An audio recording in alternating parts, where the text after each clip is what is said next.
Hey guys, in this chapter we are focusing on some concepts that you're going to see again in pre-calculus and that you will rely heavily on. Some of these you've seen before, hopefully in geometry, dealing with sine, cosine, and tangent. So taking you back to geometry where you learned about SOHCAHTOA, hopefully.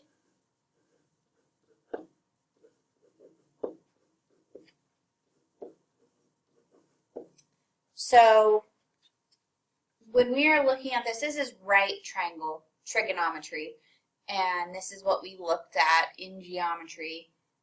We know that this is our hypotenuse.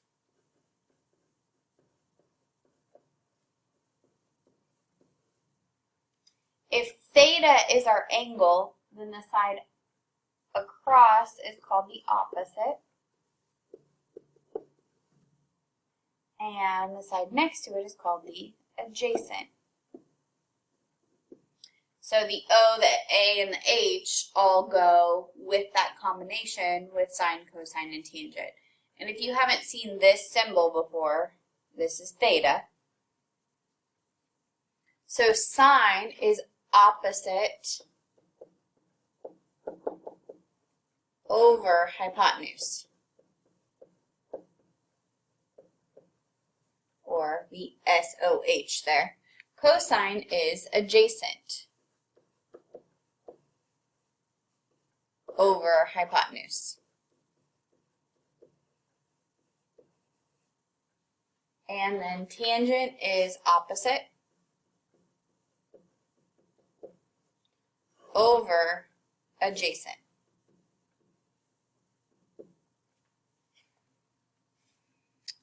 Something you may not have seen before then are the reciprocal trig functions, or the identities. So this is cosecant, and it is 1 over the sine of theta.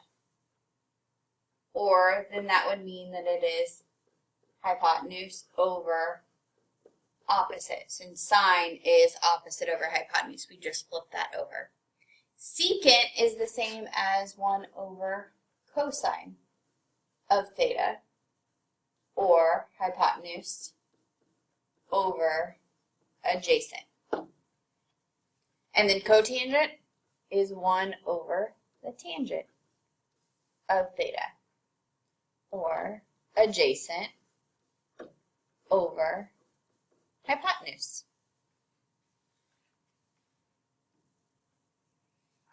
Okay, so then this says find the 5 trig functions of theta if we know that the cosine of theta is 1/2. Okay, well, how can we use that? We know that cosine is adjacent over hypotenuse. So that means that if here's our theta in the corner, the adjacent side is 1, the hypotenuse is 2. So could we figure out what that third side is? We know our Pythagorean theorem, 1 squared plus, let's just call it b squared, is equal to 2 squared. So 1 squared is 1, plus b squared is equal to 4. Subtract 1, b squared equals 3. Square root on both sides. So b equals radical 3. And it wouldn't make sense that it was negative radical 3 or plus or minus radical 3 because we're talking a side length of a triangle here. So then sine of theta, if that's what we're looking for, is opposite over hypotenuse. So opposite would be radical 3 over hypotenuse would be 2. Then tangent of theta would be opposite over adjacent. So opposite over adjacent, or just radical 3. Okay, now cotangent of theta. Remember, cotangent is 1 over tangent, or 1 over radical 3. We can't leave it like that. We don't want to leave this square root in the denominator. So we're going to multiply by radical 3 over radical 3. and we get radical 3 over 3 as our answer. Secant of theta is the same as 1 over cosine, or it would be then hypotenuse over adjacent, or 2 over 1, which would just be 2. And then cosecant of theta is the same as 1 over sine, or hypotenuse over opposite, so it would be 2 over radical 3. So again, we can't set it equal, we need to multiply by radical 3 over radical 3, so we get 2 radical 3 over 3 as our answer. All right, more of our geometry stuff coming back to us. Our special right triangles. Remember that if this is a side length of 1, this is a side length of 2, this is radical 3. This is a side length of 1, this is also a side length of 1 with a 45, 45, 90, and this is radical 2. Maybe you remember some of those rules. But then sine of 30. So if we find 30 degrees, sine is opposite over hypotenuse, so that's 1/2. Cosine of 30 is adjacent over hypotenuse, radical 3 over 2. Sine of 60 is opposite over hypotenuse. Notice cosine of 30 and sine of 60, those are the same thing. Tangent of 30 is opposite over adjacent. So radical 3 over 1, or just radical 3. Tangent of 60 is opposite. Tangent of 30, let's go back to that. Tangent of 30 is opposite over adjacent, so 1 over radical 3. Multiply by radical 3 over radical 3, we get radical 3 over 3. So then tangent of 60 is radical 3 over 1, or just radical 3. Cosine of 60 is adjacent over hypotenuse, so 1 over 2. Sine of 45 is opposite over adjacent, or opposite over hypotenuse. Multiply by radical 2 over radical 2, so it's radical 2 over 2. Cosine of 45 is the same thing, 1 over radical 2, so that's going to be radical 2 over 2. Tangent of 45 is opposite over adjacent, 1 over 1, or just 1. Those are ones that you should know, need to know, have them memorized. All right, find theta in degrees. So all you're doing here is plugging this in your calculator. The inverse sign, remember, is what you use to find that degree measure. So inverse sine of 0.0145 is about 0.8308 degrees. Not a very big degree measure there. Here we do cosine, so inverse cosine of 0.4565, and we get about 62.83 degrees.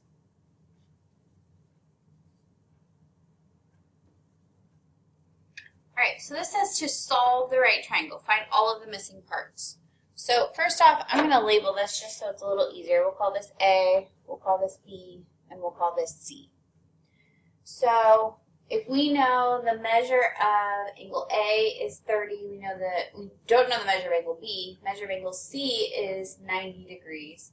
So measure of angle B should be 60 degrees, right? So we have one of our special triangles here. So if we want to find side BC here, we have this 30 degrees, and we're finding the opposite side, but we know the hypotenuse. So opposite and hypotenuse would be sine. So sine of 30 is equal to the opposite over the hypotenuse. But remember, you were supposed to memorize those special cases, and sine of 30 is just 1/2. So we could replace this with 1/2 is equal to x over 15. You can cross multiply this if that's easiest. So 2x equals 15 divided by 2. So x is 7.5. So BC would be 7.5. And then AC, well, that would be cosine of 30. And cosine of 30, we know, is radical 3 over 2. But cosine of 30 would be x over 15 as well, since it's adjacent over hypotenuse. So radical 3 over 2. So then we get 2x equals 15 radical 3. Divide by 2. So x is 7.5 radical 3.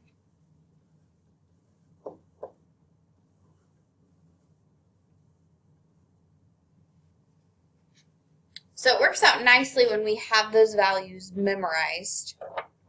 What if it's not nice? So we know 62 degrees here.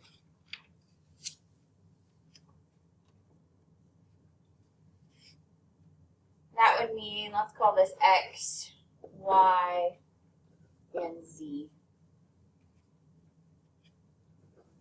That would mean the measure of angle x would be 28 degrees here. So we could still do the same thing. xy, to find it, that would be opposite and adjacent. So the tangent of 62 is equal to the opposite over adjacent. So then x would equal 6 times tangent of 62. So x would be about 11.28. And then we also want to find xz. So to find xz, we know adjacent and hypotenuse. So cosine of 62 would be 6 over our unknown. I think the easiest way to solve this is to put that over 1 and then cross multiply. So 6 equals x cosine of 62. We can't break up cosine of 62, so we divide the whole thing by cosine of 62.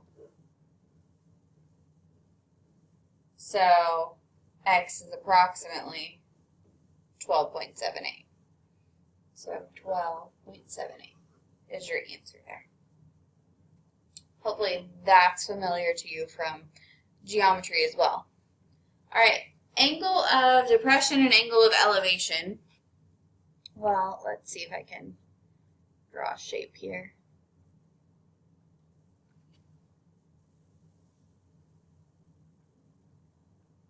So here our angle of elevation is going to be right in here. And so we use theta to represent our angle of elevation when this is a right triangle. Our angle of depression occurs up here.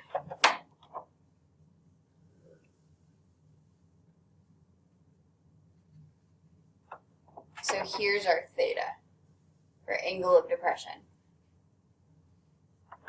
For both of them, they're between the hypotenuse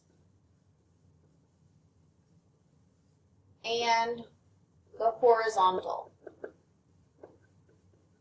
So between the hypotenuse and the horizontal is where you find the angle of elevation and angle of depression. So angle of elevation is how far from the flat horizontal up are you going. Angle of depression is how far from the flat horizontal down are you going. So for example, an airplane is flying at 20,000 feet and it's headed towards an airport. The airport's landing system sends radar signals from the runway to the airplane at a 5-degree angle of elevation. How many miles, measured along the ground, is the airplane from the runway?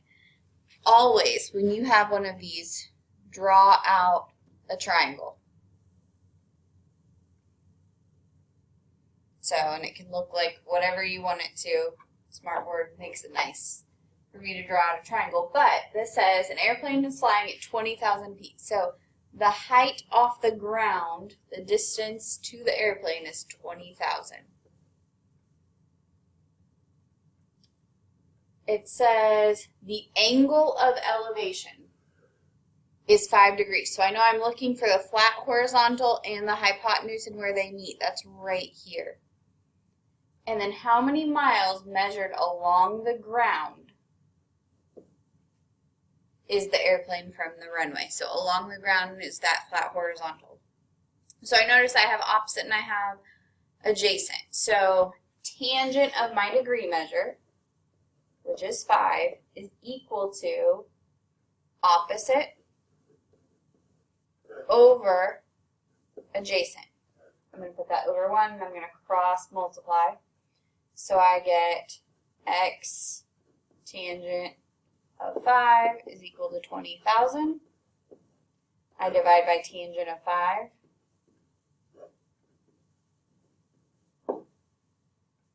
And I get x is approximately 228,601. My label here is feet, so my label here is feet. My question, though, asked how many miles.